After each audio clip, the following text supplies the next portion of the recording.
اللہ کرے کہ ان میں ہمت آئے. یہ الیکشنز کا جو فیصلہ کیا ہے اس کو ہم بعد میں ڈسکس کریں گے، لیکن میں سمجھتا ہوں کہ قانون کے مطابق سوائے بیل کے اس کا کوئی حل نہیں ہے. اللہ کرے کہ ان کو اللہ ہمت دے کہ یہ صحیح فیصلہ کر سکے.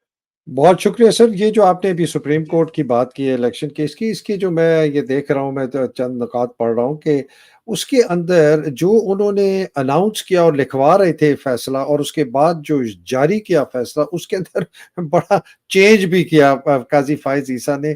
بہت ننگا ہو گیا ہے. پہلے تو اس نے سر صدر کو بڑا رگڑا اور کہا کہ صدر کے ساتھ آرٹیکل 186 کے تحت وہ آ سکتے تھے، وہ نہیں آئے.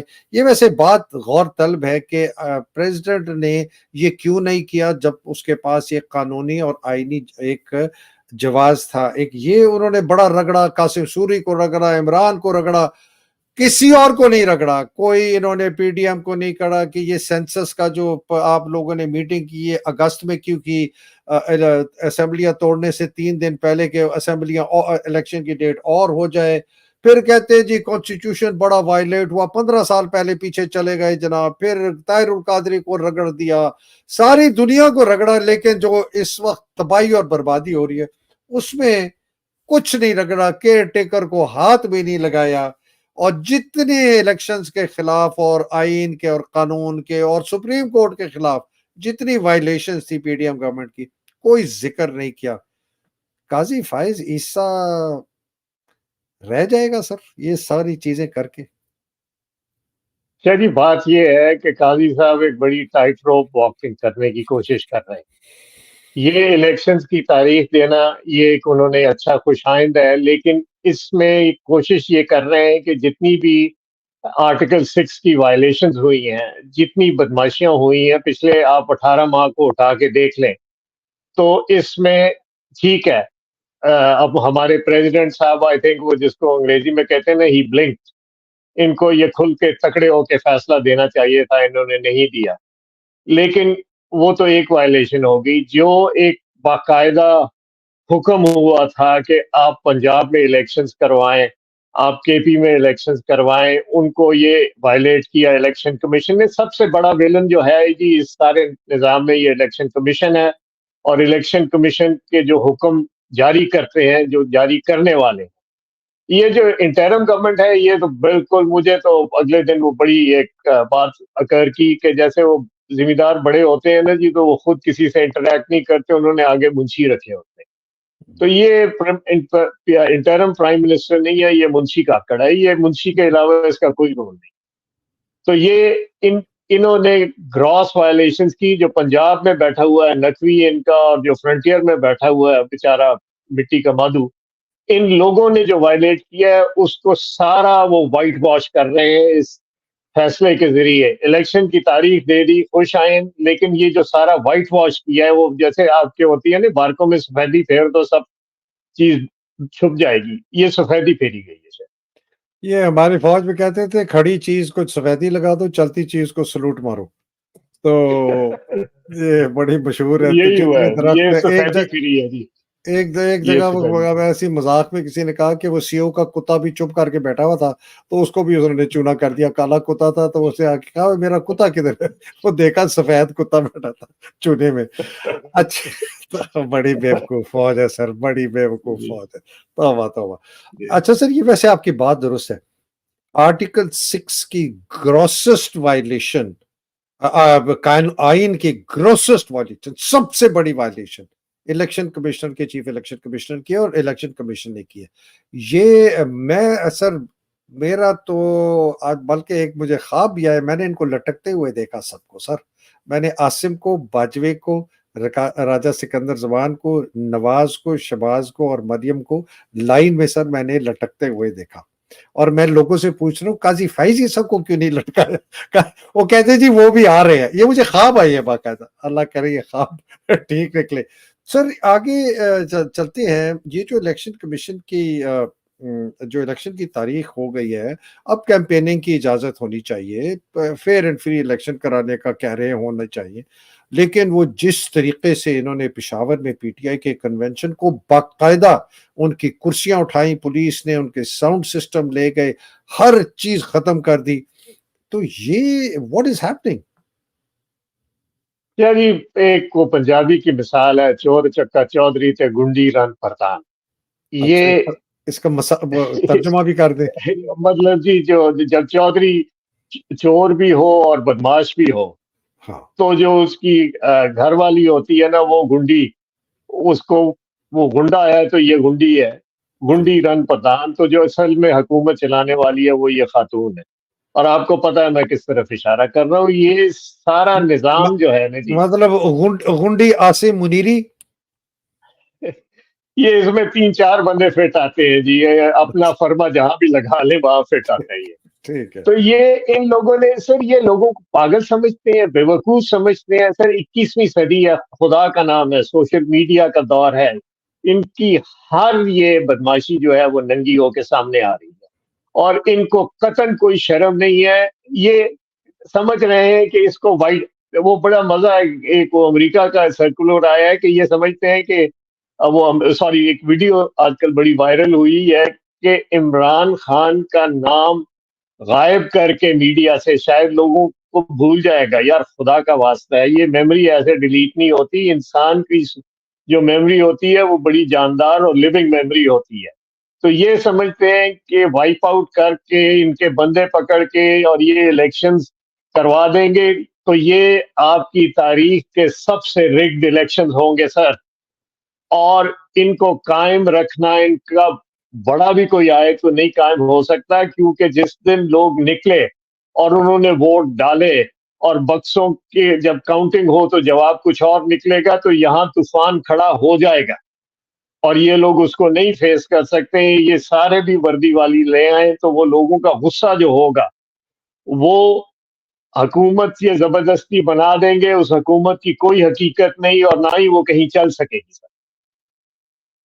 سر یہ اس سے جو ایک بہت ایک بڑا سوال ہے پاکستان کی تاریخ کا اور پاکستان کے الیکشنز کا، وہ یہ ہے کہ پاکستان کے اندر اس وقت جو یہ اتنی زیادہ سماجی ناانصافی ہے نا، جو کہ مختلف پہلو سے اپنے آپ کو دکھاتی ہے. ایک دکھاتی ہے کہ کلاس سٹرگل ہے غریب اور امیر کی، ایک دکھاتی ہے کہ جو طاقتور ہے اس نے سارے وسائل چھین لیے، ایک دکھاتی ہے کہ آپ کی سیاسی نظام ٹوٹ گیا ہے، ایک دکھاتی ہے کہ آپ کا آئین اور قانون کا نظام ٹوٹ گیا ہے، ایک دکھاتی ہے کہ جو ایک عام شہری ہے اس کو رسائی نہیں ہے اسکولوں کی، ہسپتالوں کی، مواقع نہیں ہے اس کو کاروبار کے جو کہ باقیوں کو ہیں. یہ جو سارا سلسلہ اتنا مواد پڑا ہوا ہے پھٹنے کے لیے، یہ آپ کیا سمجھتے ہیں یہ جو الیکشن اس طرح کا کرائیں گے یہ اس پھٹنے سے اس مواد کو پھٹنے سے روک سکیں گے؟ شاید جی یہ جو آپ نے ساری باتیں کی ہیں یہ بہت تلخ حقیقتیں ہیں اور سچ ہے، اور اس وقت یہی صورتحال ہے. میں میرا جب دوستوں سے رابطہ ہوتا ہے پاکستان میں تو اتنی اتنی تکلیف دہ باتیں سامنے آ رہی ہیں سر. جس طرح خواتین کو ذلیل کیا جا رہا ہے، جس طرح بچوں پہ ظلم ڈھایا جا رہا ہے، جس طریقے سے لوگوں کے کاروبار تباہ کیے جا رہے ہیں سر، اللہ معافی، اللہ معافی. یہ فرعون اور یعنی شیطانیت کی آخیر ہو گئی ہے کہ اس طریقے سے صرف اس لیے کہ آ کے پریس کانفرنس کر لو انتہا کا ظلم ہو رہا ہے. دوسری طرف غریب کا سروائیو کرنا ناممکن ہو چکا ہے. وہ پتہ نہیں کس طریقے سے زندہ رہ رہا ہے، پانی پی کے رہ رہا ہے، سوکھی روٹی کھا کے رہ رہا ہے. یہ سب حقیقتیں جو ہیں یہ کسی دن یہ طاقتور جو لوگ ہیں ان کے پاس طاقت کیا ہے؟ ڈنڈا ہے. لوگوں کو پاکستان سر اس وقت kidnap capital of the world ہو چکا ہے، اور یہاں کے جو حاکم ہیں وہی کڈنیپرز ہیں، وہی اغوا کر رہے ہیں، وہی لوگوں کو اٹھا کے لے کے جا رہے ہیں، ظلم کرتے ہیں، ان سے ایسے ایسے بیان دلواتے ہیں جو کہ یہ سمجھتے ہیں ہماری جیت. اے بھائی یہ اس معاشرے کو آپ لوگ تباہ کر رہے ہیں. اس ملک کے ساتھ ایسا ظلم ہو رہا ہے کہ ہمیں ایک بند گلی میں دھکیلا گیا ہے اور اس کے آگے کوئی راستہ نہیں ہے سوائے اس کے کہ ان کو عقل آئے، ہوش آئے، ایک فری اینڈ فیئر الیکشن کرائیں تاکہ ملک کی سمت بدلے، ادروائز ہم بربادی کی طرف جا رہے ہیں۔ بالکل صحیح سر، اس کے ساتھ جو اب ایک یہ جو سلسلہ شروع ہوا اس کو بھی یاد کر رہا ہے، اختر مینگل نے انٹرویو دیا ڈان میں، اس نے کہا کہ جی ہمیں نہ زبردستی ان کے ساتھ ملوایا گیا، اور اس نے تو کلیئر کہہ دیا کہ جنرل باجوہ نے کروایا تھا، اور اگر جنرل باجوہ نہ ہوتا، کہتا ہے جی کبھی آپ سوچ سکتے ہیں کہ کبھی اس کے ان کے کہنے کے بغیر یہ ہو بھی سکتا تھا، تو اس نے تو کلیئرلی کہہ دیا کہ باجوے نے یہ عمل دخل کر کر سیاست میں یہ کروایا، جو کہ سب کو پتا تھا، لیکن اب ایک چوٹی کے لیڈر نے پبلکلی کہہ دیا۔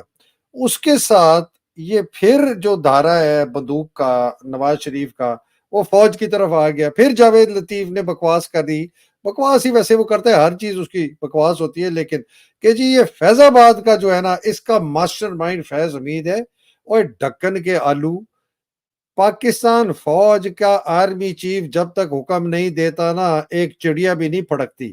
یہ ماسٹر مائنڈ فیض آباد کا باجوہ تھا، باجوے نے حکم دیا۔ فیض حمید تو اس وقت سر یہ میجر جنرل تھا، ڈی جی سی تھا، تو یہ بھی چیز سر عیاں ہو گئی ہے لوگوں کے سامنے، تو اس کو آپ کیسے دیکھتے ہیں؟ شاہ جی دیکھیں، یہ کنفیوژن، یہ ایک جھوٹ کا پلندہ ہے، یہ جو حکمران ہے جو پچھلے 18 ماہ سے ہم پہ مسلط ہیں، اور جس کا سرغنہ جنرل باجوہ تھا، اور اسی سمت آگے لے کے چل پڑے ہیں جنرل عاصم منیر۔ یہ کبھی ہو ہی نہیں سکتا کہ ایک میجر جنرل جو کہ تیسرے درجے پہ آتا ہے، چیف کے بعد کور کمانڈر، اس کے بعد میجر جنرل، وہ اپنے تئیں یہ سارے فیصلے کر لے اور یہ ساری حرکتیں کر لے، یہ قطعاً جھوٹ ہے۔ باجوہ نے ہی اس سارے گیم کا آرکیٹیکٹ ہے، اس نے ان چوروں کو اپنے ساتھ ملایا جو کہ اپنے کیسز ختم کرانا چاہتے تھے، اس کی ڈوریاں کہیں باہر سے ہل رہی تھیں۔ یہ سارا جو پاکستان کے ساتھ ظلم ہوا ہے اور ظلم جاری ہے، یہ اسکوئرلی آپ کے آرمی چیف پہ آتا ہے، اور یہ سلسلہ چلتا جا رہا ہے، اور انہوں نے جس طریقے سے انسٹیٹیوشنز پہ قبضہ کیا ہوا ہے، وہاں پہ ڈوریاں ہلاتے ہیں، فیصلے اپنی مرضی کے لیتے ہیں، یہ قطعاً لوگوں کے دماغ میں کوئی کنفیوژن نہیں ہونا چاہیے۔ بہت ایبسولوٹلی سر، یہ تو وہ کہتے ہیں نا، سچ جو ہے سچ نکلتا آتا ہے، نکلتا جتنا مرضی آپ چھپانے کی کوشش کریں، وہ کہیں نہ کہیں سے نکل آتا ہے، اور وہ بالکل سر مہنگا، خیر چھوڑے سر۔ اچھا جی سر، آخری سوال یہ ذرا تھوڑا اس کا جی جو ہے نا فورن دو ممالک سے ہے، ایک ہے پاکستان کی اندر جو سیکیورٹی سچویشن اتنی خراب ہو گئی ہے کہ وہ 14 ہمارے جوان شہید ہوئے بلوچستان میں، اس کے متعلق بھی ایک زاویہ ہے کہ جی شاید یہ اندر سے کرایا گیا ہو فوج نے، ہو سکتا ہے کہ کوئی روگ ایلیمنٹس ہوں بیچ میں آئی ایس آئی کے جنہوں نے یہ کرایا ہو، شاید اس پہ عاصم منیر نے اپروول نہ دیا ہو۔ ایک یہ کانسپریسی تھیوری چل رہی ہے، دوسری آبویس ہے کہ جی بلوچ جو انسرجنٹس ہیں انہوں نے کرایا۔ اس کے ساتھ ساتھ جو حماس اور اسرائیل کا سلسلہ چل رہا ہے، اس کا ایک اثر یہ ہوا ہے کہ سعودی عربیہ نے، جو کہ ریکوڈیک میں بہت زیادہ انٹرسٹڈ ہے، $500 بلین کی ایسٹیمیٹڈ پروفٹ ہے اس کا، سالانہ کوئی $4 بلین کا ہے، اس نے ابھی تک کوئی کمٹمنٹ نہیں دی، وہ بس یہی کہہ رہا ہے کہ یہ مجھے بتاؤ، وہ مجھے بتاؤ۔ اور دوسرا ایک بڑا عجیب انہوں نے بیان دیا کہ جی جو ہم $10 بلین کی ریفائنری میں آپ کے ساتھ انویسٹمنٹ کرنا چاہتے ہیں، آپ اس میں چائنیز ایک کمپنی ہے سائنوپیک، آپ اس کو بھی شامل کریں تو پھر ہم اس میں آئیں گے۔ اس کو آپ کیسے دیکھتے ہیں؟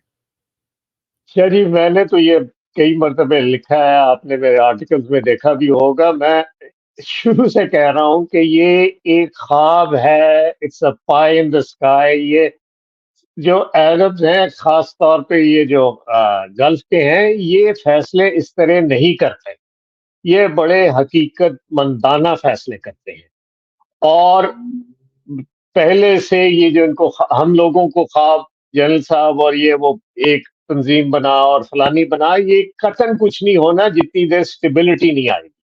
پہلی بات سے اسرائیل تو ظلم کر رہا ہے، فلسطینیوں کے ساتھ کر رہا ہے، ان کا حماس سے تعلق ہو نہ ہو لیکن فلسطینی سفر کر رہا ہے۔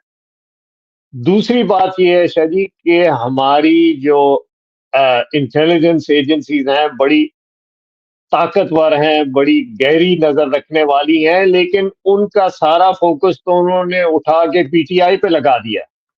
یہ لوگ جو اپنی اصل ذمہ داریاں ہیں، بارڈر کا تحفظ، ٹیررسٹ کی طرف نظر رکھنا، ادھر سے وہ ڈسٹریکٹ کیوں ہو؟ اور یہ دیکھیے کہ جتنی دیر تک یہ پولیٹیکل انسٹیبلٹی چلے گی اتنی دیر تک یہ ٹیررسٹ ایکٹیویٹیز بڑھتی جائیں گی، کہ وہ سمجھ رہے ہیں کہ ان کی اس وقت توجہ بٹی ہوئی ہے اور حملہ کرو، بڑا ظلم ہوا، انا للہ و انا الیہ راجعون، جو ہمارے شہید گئے، اور ہمارے جو فوج کے جوان قربانیاں دے رہی ہیں ان کو سلام، لیکن ان کے جو لیڈر ہیں ان کو خدا کا نام ہے، جاگو جاگو جاگو، یہ ملک کو کس طرف آپ لے کے جا رہے ہیں؟